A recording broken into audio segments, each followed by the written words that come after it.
do you know that you're getting better in tennis? How do you know that you're improving? Juniors, we have development plans. The pros, of course, are beyond meticulous in every aspect of their career. But honestly, I do think every single player, no matter what their level is, should have a development plan, because how else can you keep track of your progress? And in this video, I'm going to show you how to set goals, appropriate goals for yourself, how to keep track of the little steps in those goals. And that is where the SwingVision app comes in, because I don't think there's a better tool on the market that helps you see whether you're progressing or not. The first thing that I have to tell you is you have to get comfortable seeing yourself on tape. And I know it can be really uncomfortable. And trust me, when I started my online journey, it was not great seeing myself on film. But I've gotten used to it. And knowing what I know now about how valuable it is to see yourself play, I really regret that I really didn't like being filmed when I was younger. And now I really regret it, because I have very, very little film from when I played on the Pro Tour. We usually mostly look at just the negative things. But what you really want to train yourself to do is to look at the things that you're doing right. And then seeing yourself on film becomes a lot easier. It is really simple to get footage. Now, you do see the perspective that you get when you set it up on the tripod. I use a tripod all the time. You can also use a fence mount that you will actually get if you use the link down below to order the app. You get that fence mount for free. You record directly in the app. You get pointers how to set up the camera so that you have the perspective properly, because that way the app obviously can track the shots a whole lot better. So one of the really cool things about this app is that you can use it to analyze every single shot that you hit. So for instance, here, I'm just hitting serves. Or in this example, it is doubles. And you can also use it for your ball machine sessions.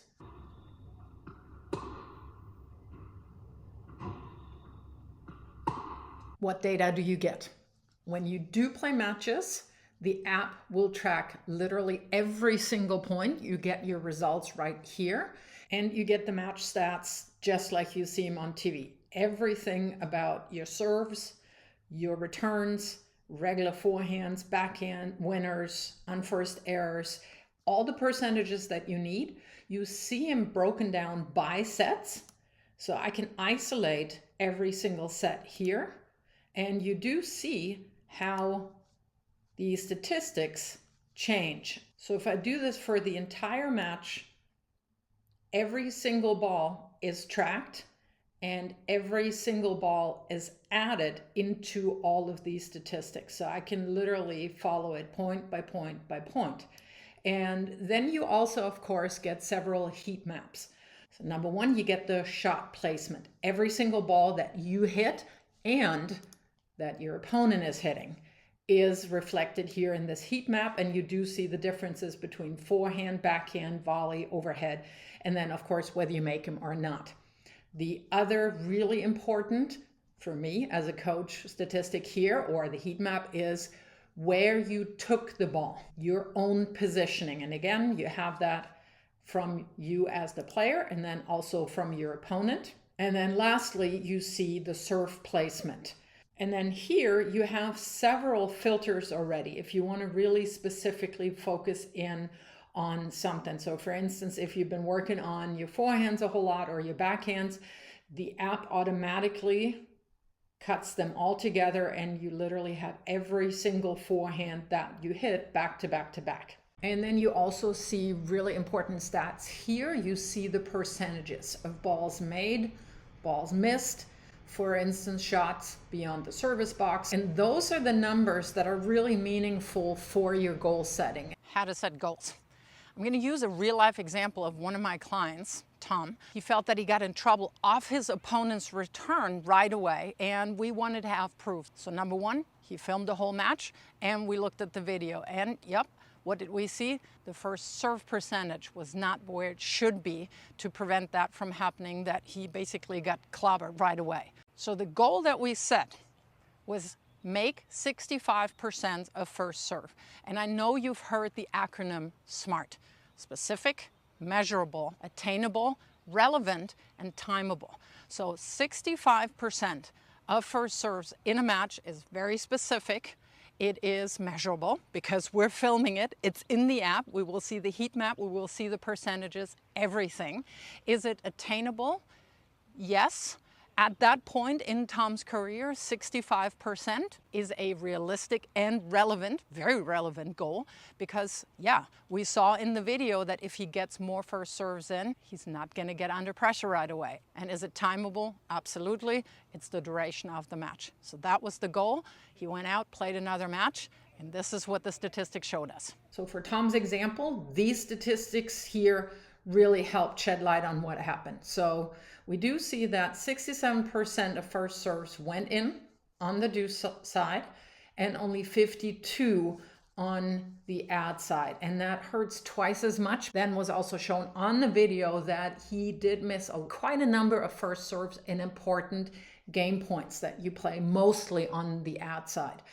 And another thing, of course, we do see here in the heat map is on the ad side, a lot of the balls are clustered in the middle or even onto the forehand. Same for the deuce court, of course, but here on game points, a lot of times his opponent was able to jump onto his forehand and attack with the forehand or run around his backhand even. Another feature that you see is you have the distinction between kick, slice, and flat. Another incredible feature is that you literally have every point tagged. Point by point, everything has a tag. Every point is recorded. And so, for instance, in the match analysis that I do with people, if I have a very specific ball that I want to show, what I can do is I can simply jump right into here and click, and it then shows me why Tom gets in trouble with his second serve right there. And as I'm going through the footage, I have the heat map here. I see all the tags as well. And then I can, for instance, just put things into a favorite category, and that helps me then later in the video analysis because they pop up right here. So all the key points that I do want to show my client are right here. And every single one of these categories can also easily be shared with other players, your coach. You can share a link, everybody can watch that. Or you can then export a video and you can actually choose between the vertical format, square, and horizontal. And by the way, I have the desktop version here, but it's the exact same view and distribution of all the elements here on your phone or your tablet. So from the heat map, from the statistics, from the percentages, we saw that, yeah, we need to get the second serve up. And ideally from the outside, so practice more from the outside and work with a lot more spin, because what you did see also is that most of the first serves that he missed were flat serves. So I'd rather have him serve a little bit slower, but with a lot more spin, and of course, get the percentage up on the outside. Of course, it's super important to see all the percentages, the statistics, and it is really cool to have basically at your fingertips the same statistics that you see on TV that the pros have. But for me as a coach, the absolute most important feature of the SwingVision app is that a client can send me a literal 2.5-hour match, and the app edits out all the dead time, and it goes down to a bare 17 minutes. So there's no time wasted. I don't have to scroll forward through them picking up balls or kind of have to wait out when they're sitting on the bench. The app edits out the dead time. So you see point after point after point after point. Now the app is not infallible, especially when you don't necessarily set up the camera in an ideal perspective. Sometimes the app does get a call wrong, but you can override everything. You can add a different tag, you can change the location of the bounce, which of course then also changes the score. At the end of the match, after you've gone through the footage, if you feel there was something wrong, you can go back and you can change everything. Regardless of what you do on the court, whether it's a ball machine session, you're just hitting serve, you're playing singles, a whole match, you're just hitting, you're rallying in doubles, whatever you do, every single ball is tracked in this app. And to me, that's a real luxury, because it really helps you keep track of what you set as a goal, and you can then in a very relevant manner adjust those goals, and over time you see whether you get better or not. And it's not all just down to winning or losing, because that is, again, not the best way to keep track of your progress.